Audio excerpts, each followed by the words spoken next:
那前两天怕个，是想开店一个了。是的呀，开店这股便宜一个。以后赢钱我不用你1分钱，输钱你用不到我1分钱，就是跟你划清界限，可不可以？你们做个粗制刀子来，再来寻我啥个萝卜？因为你有问题，我啥问题呢？你开店呀，你自个开店，你下趟用户让我1分洋钿。我从来不用那个1分洋钿。你开单店更高用户让我1分洋钿，不懂？不懂。不懂么？你还开呢？关你屁事！我下定决心一做个事体，要青娘酒捞回来，冯玉记一袋子。来有排骨面，你都吃啥？3馄饨、大豆面配蘸3斤。你到个米了馄饨来着？放这个，来，你到一个排骨也是能也是送哪弄噶？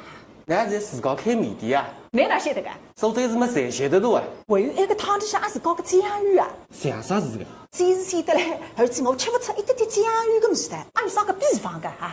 那个么难去问试试个哇？我问过这样的都不肯讲。现在姐姐，你爱吃辅助性个，我会得那么混给饭吃了。小红书